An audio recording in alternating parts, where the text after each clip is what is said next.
Hello, healing power tip channel मध्ये तुमचं स्वागत आहे. तुम्ही सर्व स्वस्त आहात, मस्त आहात. मी पण छान आहे. आजचा व्हिडिओ आपण सर्दी पडसं याच्यावर बनवणार आहोत. हे सर्दी आणि खोकला हे व्हायरल इन्फेक्शन हे आपल्याला मधून मधून होत असतं आणि ते व्हायला पाहिजे. कारण ज्यावेळेस आपल्याला व्हायरल इन्फेक्शन होतं, सर्दी होते, खोकला येतो, मग थोडासा ताप येतो, तर हे आपल्या शरीरातली जे बी नको असलेले टॉक्सिन्स आहे ते सर्व बाहेर काढतं.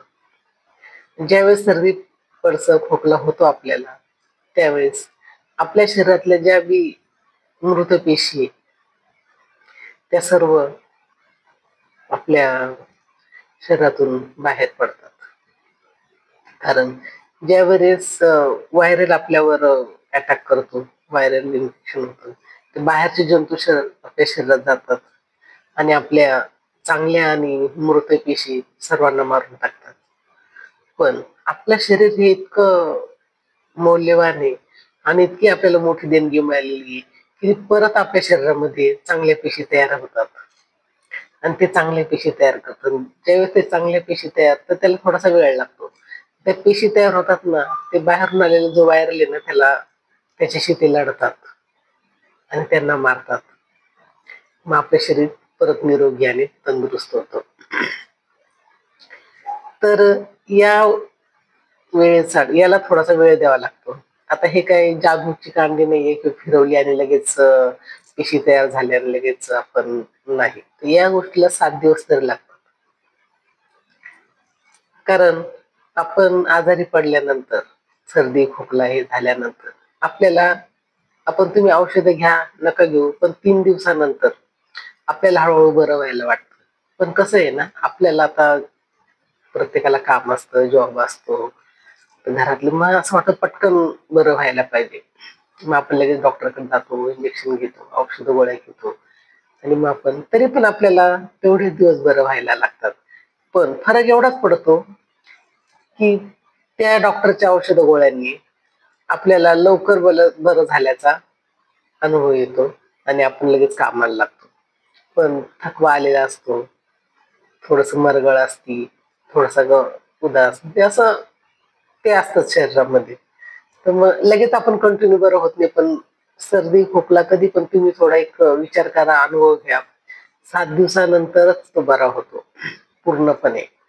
पूर्ण आपण ठणठणीत व्हायला आपल्याला औषधं ना घ्या नका घेऊ, 7 दिवसच लागतात. पण आपल्याकडे वेळ नसतो एवढा, आपण असं वेट करू शकत नाही, एवढा आपण वेळ बघू शकत नाही, टाइम देऊ शकत नाही.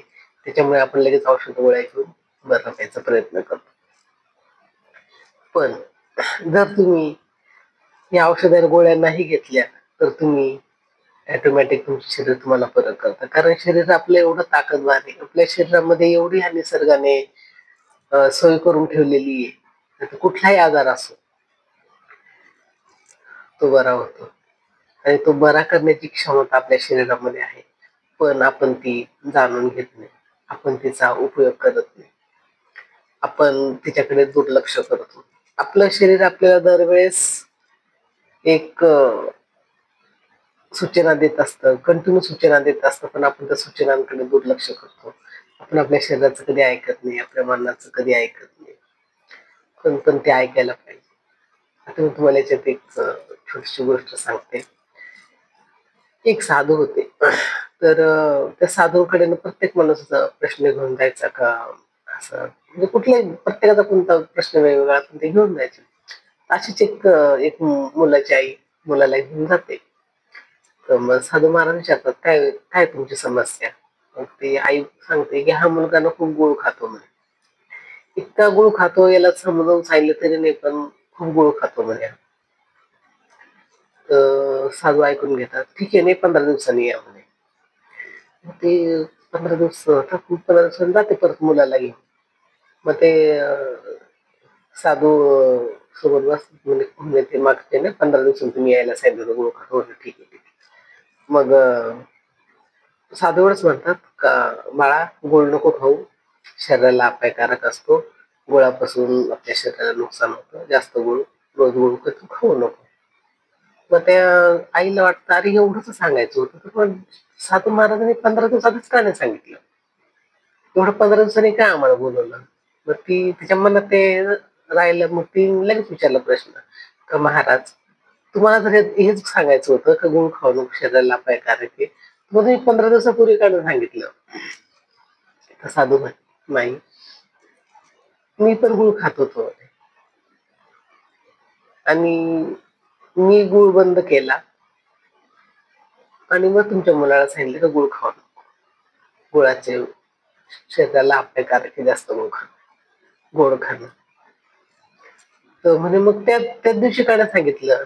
तर त्याचं असं आहे, जोपर्यंत आपण स्वतःवर काही प्रयोग करत नाही, स्वतःत सुधारणा करत नाही, तोपर्यंत आपण दुसऱ्याला सांगू शकत नाही. तर सांगायचं तात्पर्य असं, की जोपर्यंत आपण स्वतः आपल्या मनाचं ऐकत नाही,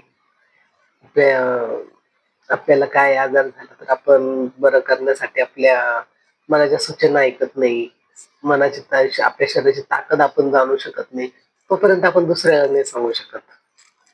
ज्यावेळेस आपण तो अनुभव घेतो की खरंच आपलं शरीर एक जादूगारासारखं आहे आणि आपल्या शरीरामध्ये प्रत्येक गोष्ट निसर्गाने अशी बनवली आहे की ती आपण स्वतः बरी करू शकतो आणि स्वतः त्याचा अनुभव घेतो तोच दुसऱ्याला सांगतो. तर आजचा हा व्हिडिओ तुम्हाला कसा वाटला नक्की मला कमेंटमध्ये सांगा. चॅनलला लाईक करा, शेअर करा, सबस्क्राईब करा आणि जरी व्हिडिओ आवडला असेल तर शेअर करा आणि नाही आवडला तर कमेंट करा. Thanks for watching. God bless you. लवकरच पुढच्या व्हिडिओसाठी भेटू. तोपर्यंत स्वतःची काळजी घ्या आणि आनंदाने जीवन व्यतीत